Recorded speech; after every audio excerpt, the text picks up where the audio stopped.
So I was thinking about what to put up next as far as content goes, and I decided I was going to take the cutout from where the sink goes in the countertop that I built and try to make a cutting board out of it. Now, it's not the most visually interesting. This way, it's not an end grain cutting board or anything like that. And I at first was going to make this big cutting board. But I decided I want to make it a little bit interesting. I was going to cut some curves on the bottom of it. So I had to cut it down, and I'll explain why in a second. So to get the curve anyway, I measured in 1.5 inches on each side, if you can see on my thumb there. That line, I measured up 1/2 inch from the bottom, and then 1.5 inches from the other side, and I just put a sweeping curve on it with a little piece of metal. Actually, this, my Slim Jim for getting into a car if you lock your keys in there. And what that's going to do is it's going to lighten the weight of the cutting board a bit, but it's also going to leave feet, so if this warps a little bit, it won't wobble on the countertop. And the reason I had to cut it down was I have to cut this on a bandsaw, and my bandsaw will only resaw about 16 inches. So I had to take quite a bit of material off. I won't be wasting it. I have a buddy who does wood turning. I'll be probably giving it to him so he could do something with it. And then hopefully this comes out decent. Never done it before, but it's all part of the process, I guess. Figuring out something, get an idea, and see if you can make it work. So let's take it over to the bandsaw and we'll cut it.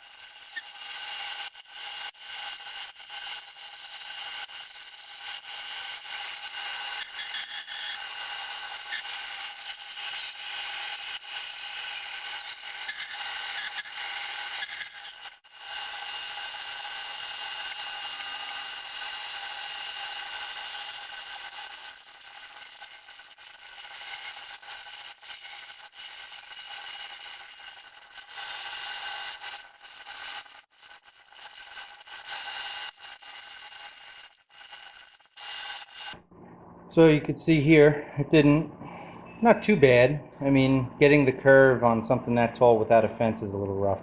So the feet are kind of different sizes. But I'm going to start carving this and see if we can get it to look halfway decent. Maybe not the greatest idea, but it's worth a shot.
So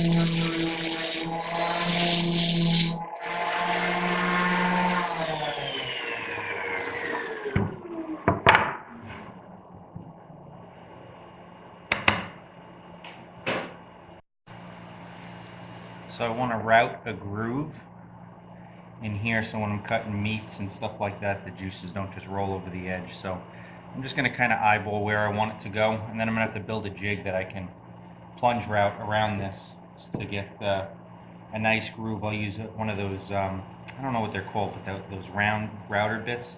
They're round on the bottom, cove bit maybe, something like that, to cut this groove. So do a little math here, and then we'll route it out.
You can see what I did there. I just built a little jig, some 2-inch blocks that'll set the router bit in about 3/4 of an inch. So then this way I could just plunge and ride that router right around that, and it should make a nice groove. So let's see how it works.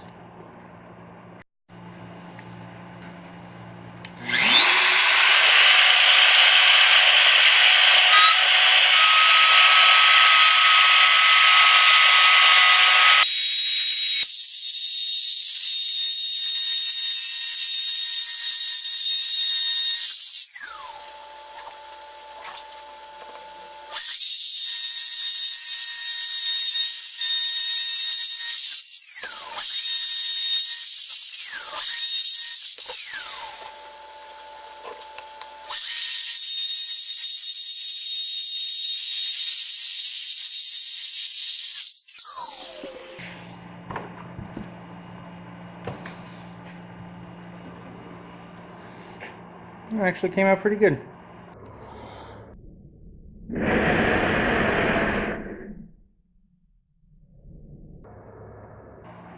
A little bit of sanding, and that'll be good. I already eased this edge. I'll ease the back edge, and then we'll just apply a quick finish on it, and it'll be all done. So here's the cutting board. It's sitting on top of the countertop. I actually cut it out right here from this sink, and we're going to put a finish on it. Now I'm going to use a different finish because water locks when it dries is probably not the safest thing to put on a cutting board. So I picked this stuff up. It's Howard Butcher Block Conditioner, it's called. So it's a mix of mineral oil, beeswax, and some other stuff in there. But supposedly it's good. It says to apply warm, and I figured I'd give it a shot. It's the worst that could happen when we take it off. So this is it, and hopefully it takes on a similar color to the countertop.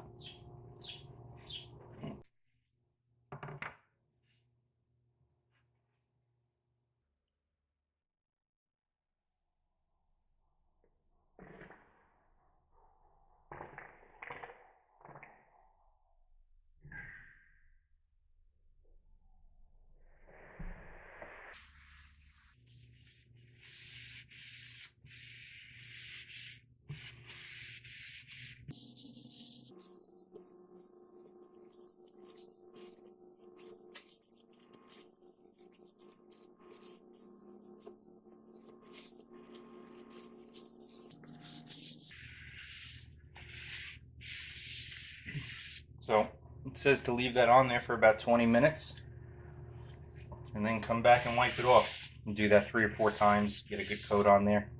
And we'll just keep applying it every so often. So we'll see what it looks like when it's all done.